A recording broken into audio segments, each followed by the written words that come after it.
ಭಾರತೀಯ ಸನಾತನ ಪದ್ಧತಿಗಳನ್ನು ಹಾಗೂ ಆಧುನಿಕ ಪದ್ಧತಿಗಳನ್ನು ಅಳವಡಿಸಿಕೊಂಡು ದೇಹಕ್ಕೆ ತಾನಾಗಿ ತನ್ನಲ್ಲಿರುವಂತಹ ತೊಂದರೆಗಳನ್ನು, ರೋಗಗಳನ್ನು ಗುಣಪಡಿಸಿಕೊಳ್ಳುವಂತಹ ಅವಕಾಶವನ್ನು ಮಾಡಿಕೊಡುವಂತಹ ವಿಶಿಷ್ಟ ಪದ್ಧತಿಯೇ ನ್ಯಾಚುರೋಪತಿ ಪದ್ಧತಿ ಅಥವಾ ಪ್ರಕೃತಿ ಚಿಕಿತ್ಸೆ.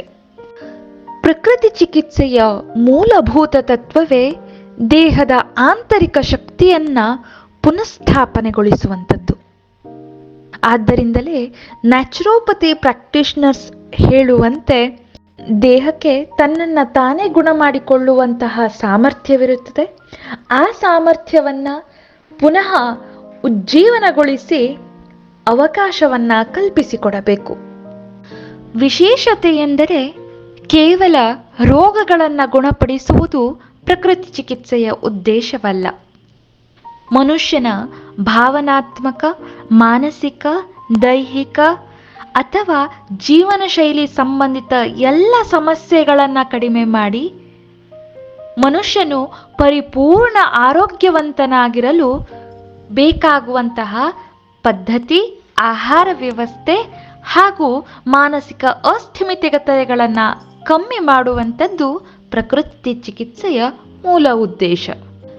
ಕೇವಲ ಗುಣಲಕ್ಷಣಗಳನ್ನು ನೋಡಿ ಸಮಸ್ಯೆಯನ್ನು ಅರಿಯುವಂತಹ ಕೆಲಸ ಇಲ್ಲಿ ಚಿಕಿತ್ಸಕರಿಂದ ನಡೆಯೋದಿಲ್ಲ. ರೋಗದ ಮೂಲ ಎಲ್ಲಿದೆ ಎಂದು ಅರಿತು ಆ ಸಮಸ್ಯೆಯು ದೀರ್ಘಕಾಲೀನ ಸಮಸ್ಯೆಯೇ, ಜೀವನ ಶೈಲಿ ಸಂಬಂಧಿತ ಸಮಸ್ಯೆಯೇ ಅಥವಾ ಪೋಷಕಾಂಶಗಳ ಕೊರತೆಯಿಂದ ಉಂಟಾದಂತಹ ಸಮಸ್ಯೆಯೇ, ಈ ರೀತಿಯಾಗಿ ಎಲ್ಲ ದಿಕ್ಕುಗಳಲ್ಲಿ ಎಲ್ಲ ಅವಯವಗಳನ್ನು ಪರೀಕ್ಷಿಸಿ ಸಮಸ್ಯೆಯ ಮೂಲಕ್ಕೆ ತೆರಳಿ ಅಲ್ಲಿ ಸಮಸ್ಯೆಗೆ ಪರಿಹಾರವನ್ನು ಹುಡುಕುವಂತಹ ಕೆಲಸ ಈ ಚಿಕಿತ್ಸಾ ಪದ್ಧತಿಯಲ್ಲಿ ನಡೆಯುತ್ತದೆ.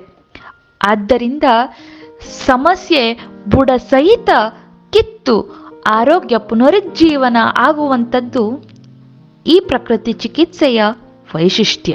ಅನೇಕ ರೀತಿಯಾದಂತಹ ಚಿಕಿತ್ಸಾ ವಿಧಾನಗಳು ಪ್ರಕೃತಿ ಚಿಕಿತ್ಸೆಯಲ್ಲಿ ಅಳವಡಿಕೆಗೊಂಡಿದೆ. ಅಭ್ಯಂಗ ಇದು ಭಾರತೀಯ ಚಿಕಿತ್ಸಾ ಪದ್ಧತಿಯ ಮೂಲ ವಿಧಾನ ಅಂತಾನೆ ಕರಿಬಹುದು. ಮಸಾಜ್ ಥೆರಪಿ ಅನ್ನುವಂಥದ್ದು ಪ್ರಕೃತಿ ಚಿಕಿತ್ಸೆಯಲ್ಲಿಯೂ ಕೂಡ ಒಳಗೊಂಡಿರುವಂತಹ ಒಂದು ಚಿಕಿತ್ಸಾ ವಿಧಾನ.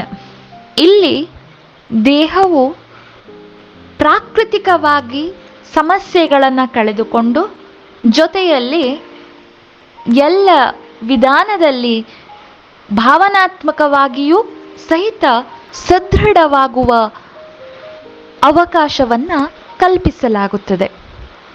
ಮುಖ್ಯವಾಗಿ ನೋವುಗಳನ್ನು ಕಡಿಮೆ ಮಾಡಲು, ಮಾನಸಿಕ ಒತ್ತಡವನ್ನು ಕಡಿಮೆ ಮಾಡಲು, ರಕ್ತ ಪರಿಚಲನೆಯನ್ನು ದೇಹದಲ್ಲಿ ಹೆಚ್ಚಿಸಲು,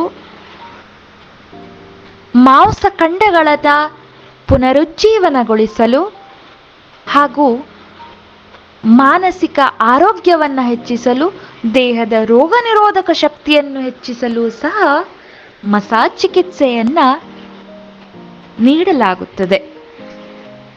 ಅನೇಕ ಸಂಶೋಧನೆಗಳು ಇದಕ್ಕೆ ಪುಷ್ಟಿಯನ್ನು ನೀಡುತ್ತದೆ. ಜರ್ನಲ್ ಆಫ್ ಕ್ಲಿನಿಕಲ್ ಪೇನ್ ಹೇಳುವಂತೆ ಮಸಾಜ್ ಥೆರಪಿಯು ರೋಗಿಯ ದೀರ್ಘಕಾಲೀನ ನೋವುಗಳನ್ನು ಕಮ್ಮಿ ಮಾಡಲು ತುಂಬ ಸಹಾಯಕಾರಿ. ಆದ್ದರಿಂದಲೇ ಬೆನ್ನು ನೋವು, ಸೊಂಟ ನೋವು, ಮಂಡಿ ನೋವು, ಕಾಲು ನೋವು, ಹಿಮ್ಮಡಿ ನೋವು ಇಂತಹ ನೋವುಗಳನ್ನು ಕಡಿಮೆ ಮಾಡಲು ಮಸಾಜ್ ಥೆರಪಿ ಬಹಳ ಸಹಕಾರಿ. ಇಂಟರ್ನ್ಯಾಷನಲ್ ಜರ್ನಲ್ ಆಫ್ ನ್ಯೂರೋಸೈನ್ಸ್ನಲ್ಲಿ ಪ್ರಕಟವಾದಂತೆ ಮಸಾಜ್ ಥೆರಪಿಯಿಂದಾಗಿ ಮಾನಸಿಕ ಒತ್ತಡ ಕಡಿಮೆಯಾಗುತ್ತದೆ. ಇದು ದೇಹದಲ್ಲಿ ಮಾನಸಿಕ ಒತ್ತಡಕ್ಕೆ ಕಾರಣವಾಗುವಂತಹ ಕಾರ್ಟಿಸಾಲ್ ಹಾರ್ಮೋನಿನ ಪ್ರಮಾಣವನ್ನು ಕಡಿಮೆಗೊಳಿಸಿ ಸೆರಟೋನಿನ್ ಹಾಗೂ ಡೊಪಮೈನ್ ಎನ್ನುವಂತಹ ಹಾರ್ಮೋನ್ನ ಪ್ರಮಾಣವನ್ನು ಹೆಚ್ಚಿಸಿ ಮಾನಸಿಕ ಆರೋಗ್ಯವನ್ನು, ಸ್ಥಿಮಿತತೆಯನ್ನು ಹೆಚ್ಚಿಸಲು ಸಹಾಯ ಮಾಡುತ್ತದೆ. Journal of alternative and complementary medicine.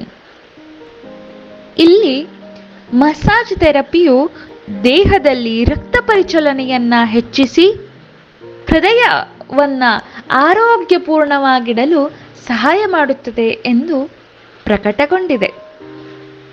Journal of sports medicine and physical fitness ಹೇಳುವಂತೆ ಮಸಾಜ್ ಅನ್ನುವಂಥದ್ದು ದೇಹದ ಎಲ್ಲ ಮಾಂಸಖಂಡಗಳ ಆರೋಗ್ಯವನ್ನು ಹೆಚ್ಚಿಸಲು ಸಹಾಯಕಾರಿ.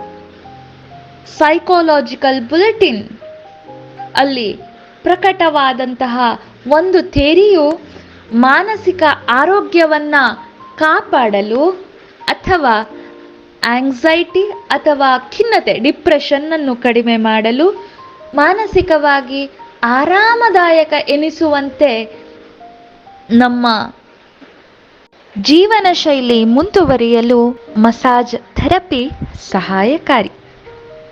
ಅಭ್ಯಂಗ ಇಷ್ಟಕ್ಕೆ ಮಾತ್ರ ಸೀಮಿತವಲ್ಲದೆ ದೇಹದ ರೋಗ ನಿರೋಧಕ ಶಕ್ತಿಯನ್ನು ಸಹ ಹೆಚ್ಚಿಸಲು ಸಹಾಯಕಾರಿ. ಪ್ರಕೃತಿ ಚಿಕಿತ್ಸೆಯಲ್ಲಿ ಒಳಗೊಂಡಿರುವ ಇನ್ನೊಂದು ಮುಖ್ಯವಾದ ಚಿಕಿತ್ಸಾ ವಿಧಾನ ಅಕ್ಯುಪಂಕ್ಚರ್ ಮತ್ತು ಅಕ್ಯುಪ್ರೆಷರ್. ಚೈನೀಸ್ ಮೆಡಿಸಿನ್ ಪದ್ಧತಿಯಿಂದ ಪ್ರಕೃತಿ ಚಿಕಿತ್ಸಾ ವಿಧಾನಕ್ಕೆ ಅಳವಡಿಕೆಯಾಗಿರುವಂತಹ ಪದ್ಧತಿ ಈ ಅಕ್ಯುಪಂಕ್ಚರ್ ಮತ್ತು ಅಕ್ಯುಪ್ರೆಷರ್. ಇದು ನೋವು ನಿವಾರಣೆಯಲ್ಲಿ, ಉರಿಯೂತಗಳನ್ನು ಕಡಿಮೆ ಮಾಡಲು, ನಿದ್ರಾ ಸಾಮರ್ಥ್ಯವನ್ನು ಹೆಚ್ಚಿಸಲು, ಮಾನಸಿಕ ಆರೋಗ್ಯವನ್ನು ಕಾಪಾಡಲು ಹಾಗೂ ಜೀರ್ಣಾಂಗ ವ್ಯೂಹದ ವ್ಯವಸ್ಥೆಯಲ್ಲಿ ಅತ್ಯಂತ ಸಹಕಾರಿಯಾದಂತಹ ಚಿಕಿತ್ಸಾ ವಿಧಾನ. ಇದಕ್ಕೂ ಸಹ ಅನೇಕಾನೇಕ ಸಂಶೋಧನೆಗಳು ಇದರ ಸಾಮರ್ಥ್ಯಕ್ಕೆ ಪುಷ್ಟಿಯನ್ನು ನೀಡುತ್ತವೆ. ಜರ್ನಲ್ ಆಫ್ ಪೇನಲ್ಲಿ ಅಕ್ಯುಪಂಕ್ಚರ್ ಮತ್ತು ಅಕ್ಯುಪ್ರೆಷರ್ನಿಂದ ನೋವುಗಳನ್ನು ನಿವಾರಣೆ ಮಾಡಲು ಹಾಗೂ ನೋವುಗಳನ್ನು ನಿರ್ವಹಿಸಲು ಈ ವಿಧಾನ ಎಷ್ಟು ಪರಿಣಾಮಕಾರಿ ಎಂಬುದನ್ನು ವಿವರಿಸಲಾಗಿದೆ. ಜರ್ನಲ್ ಆಫ್ ಗ್ಯಾಸ್ಟ್ರೋಎಂಟರಾಲಜಿ ಆ್ಯಂಡ್ ಹೆಪಟಾಲಜಿ ಅಧ್ಯಯನವೊಂದು ಅಕ್ಯುಪ್ರೆಷರ್ ವಿಧಾನದಿಂದ ವಾಕರಿಕೆ, ಮಲಬದ್ಧತೆಯಂತಹ ಸಮಸ್ಯೆಗಳನ್ನು ಕಡಿಮೆ ಮಾಡಿಕೊಳ್ಳಬಹುದು ಎಂಬುದಕ್ಕೆ ಇಂಬು ನೀಡುತ್ತದೆ. ಇದು ಜಠರಗರುಳಿನ ಚತುರತೆಯನ್ನು ಹೆಚ್ಚಿಸಲು ಸಹ ಸಹಕಾರಿ. ಪ್ರಕೃತಿ ಚಿಕಿತ್ಸೆಯ ಬಲ ಯೋಗ ಚಿಕಿತ್ಸೆ. ಆದ್ದರಿಂದಲೇ ಪ್ರಕೃತಿ ಚಿಕಿತ್ಸೆಯ ಜೊತೆಗೆ ಯೋಗವನ್ನು ಕೂಡ ಸೇರಿಸಲಾಗುತ್ತದೆ. ಯೋಗ ಥೆರಪಿ ಇದು ನಮಗೆಲ್ಲ ತಿಳಿದಿರುವಂತೆ ನೋವು ನಿವಾರಣೆಗೆ, ಮಾನಸಿಕ ಒತ್ತಡ ನಿವಾರಣೆಗೆ, ದೇಹದ ಸಮತೋಲನವನ್ನು ಕಾಪಾಡಲು, ಹೃದಯದ ಆರೋಗ್ಯವನ್ನು ಹೆಚ್ಚಿಸಲು, ಮಾನಸಿಕ ಸ್ಥಿಮಿತತೆಯನ್ನು ಹೆಚ್ಚಿಸಲು ಸಹಾಯಕಾರಿ. ಕೇವಲ ದೈಹಿಕ ಆರೋಗ್ಯವಷ್ಟೇ ಅಲ್ಲ, ಮನುಷ್ಯನ ಸಂಪೂರ್ಣ ಶರೀರದ ಆರೋಗ್ಯಕ್ಕೆ ಯೋಗ ಸಹಕಾರಿ.